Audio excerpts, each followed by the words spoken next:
নমস্কার, south Indian channel আমি আবার আজকে চলে এসেছি একটা রান্নার রেসিপি নিয়ে। তো দেখুন, আমি আজকের একটা কাঁকরোল ভাজবো। তা কাঁকরোলটা খুব কম সময়, খুব কম তেল দিয়েই ভাজবো। দেখুন কীভাবে ভাজছি কাঁকরোলটাকে। আপনারা তো অনেক রকম করে ফোড়ন টোড়ন দিয়ে, আলু দিয়ে ভালো করে, আমি আলুই দেবো এর মধ্যে। তাই আমি এটাকে খুব কম সময়ে কম তেলে কীভাবে ভাজে সেটা দেখাচ্ছি। দেখুন, এখানে গ্যাসটা জ্বালিয়েছি, এর মধ্যে আমি একটু জল নিয়ে নিয়েছি।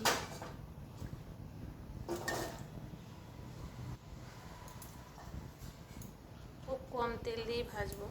এটাকে আমি সেদ্ধ করে নিচ্ছি। তো দেখুন, আমি কিন্তু কাঁকরোলগুলো যে কেটেছি, কাঁকরোলের সব দানাগুলো বের করে নিয়েছি। যদি কচি দানা হয়, কচি দানাগুলো থাকবে, যেগুলো একটু বড় বড় মানে পাকা পাকা দানা, সেগুলো সব বের করে দিয়েছি। এটা আমার একটু সেদ্ধ হবে। সেদ্ধ হওয়ার জন্য আমি একটুখানি ঢাকা দিয়ে রেখে দেবো, ততক্ষণ সেদ্ধ হোক। দেখুন, এটা আমার ফুটছে জলটা। এই জলটা এর মধ্যেই শুকনো হয়ে যাবে। এর মধ্যে দিয়ে দেবো আমি এবারে লবণ, অল্প করে নুন দেবো, স্বাদ মতো লবণ দিয়ে দেবো।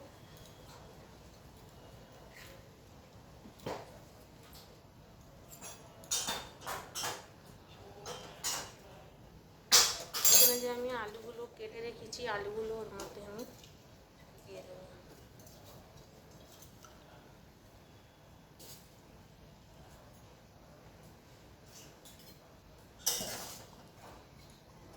এবার আমি এটাকে ঢাকা দিয়ে দেবো।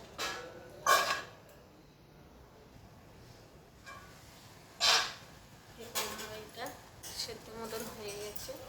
গ্যাসটা কমিয়ে দিলাম। জলটাও শুকিয়ে গেছে। আমার গ্যাসটা শুকিয়ে গেছে। এখানে কিন্তু পুরো সেদ্ধ হয়নি, আধ কাঁচা মতন আছে। আলুটাও এখন আমার সেদ্ধই হয়নি, কিছুই হয়নি। আলুটা শুধু ভাপিয়ে নিলাম এটা আমি।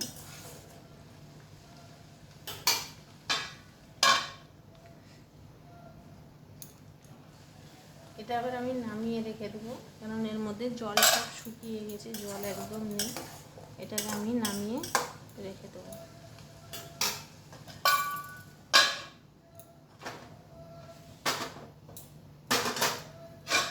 দিয়ে আমি কড়াইটা বসিয়ে দিয়েছি, কড়াইটা ততক্ষণ গরম হোক।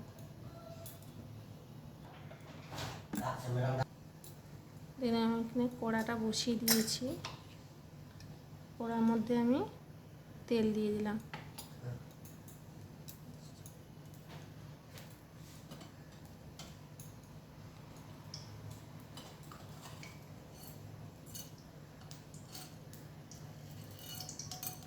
এর মধ্যে দিয়ে দেবো আমি অড়হর ডাল।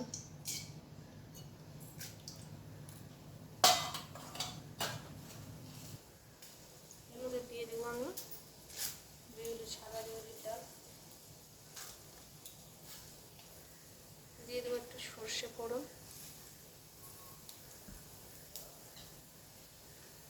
দিয়ে দেবো একটু সামান্য মতন জিরে।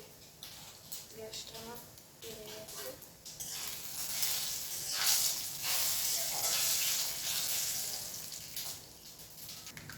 দেখুন, এটা আমার লাল লাল মতন ভাজা হয়ে গেছে। আমি এটাকে সবটা রাখবো না, আমি কিছুটা তুলে রেখে দিচ্ছি।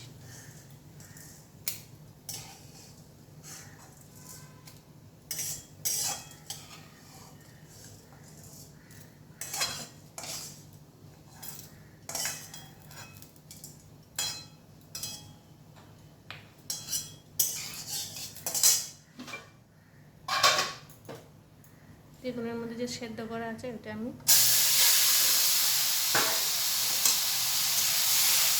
এর মধ্যে দিয়ে দিলাম।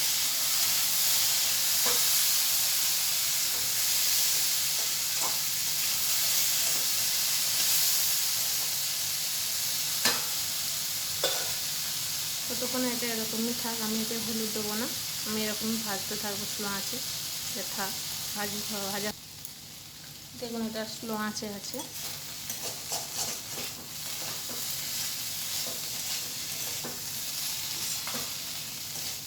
এটা আস্তে আস্তে এরকমই শুকনো হয়ে রসটা মরবে। আমি কিন্তু এই 1 চামচ তেল দিলাম, আর দিলাম না,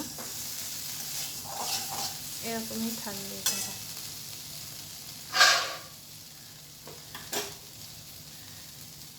এটা আমি এবারে আস্তে আস্তে এরকমই ভাজা হবে। হালকা করে ঢাকা দিলেও হবে, এই একটু ঢাকা দিই তাড়াতাড়ি, যাতে তাড়াতাড়ি হয়ে যায় আলুটা।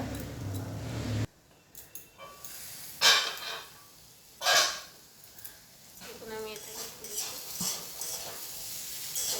ভাজাটা আমার হয়ে এসেছে। খুব কম সময়ে ভাজাটা হয়ে যায়।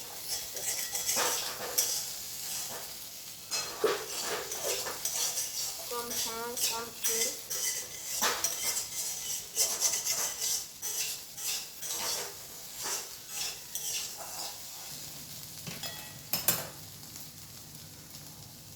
এইগুলো যারা শরীরে ওজন কমায়, যারা তেল ছাড়া খায়, তারা হয়তো খুব কম তেল দিয়ে খায়, তাদের জন্য এটা খুবই ভালো।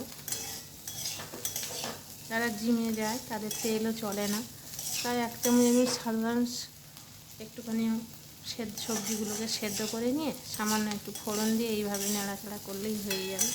ওদের তো তেল বেশি লাগে না। চাইলে আপনারা সাদা তেল না যদি খান, তাহলে অলিভ অয়েল দিয়ে খেতে পারেন।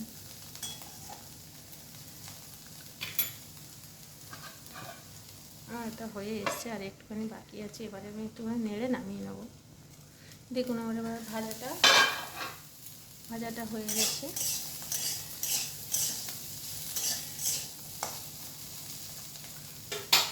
আমি যে ভেজে রাখা যে কড়াইগুলো, মানে ডালগুলো যে ভেজে রেখেছিলাম, সেই ডালগুলো আমি এবারে এর মধ্যে দিয়ে দেবো।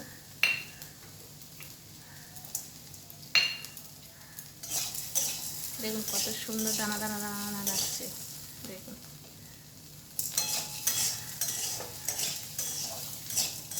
এর মধ্যে সাদা ডাল বা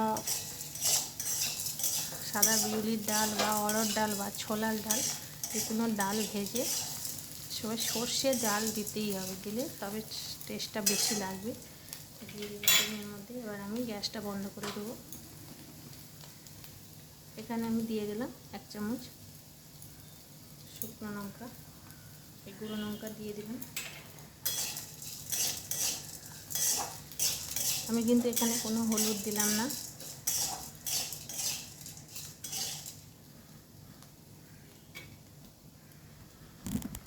দেখুন কোনো হলুদ দিলাম না।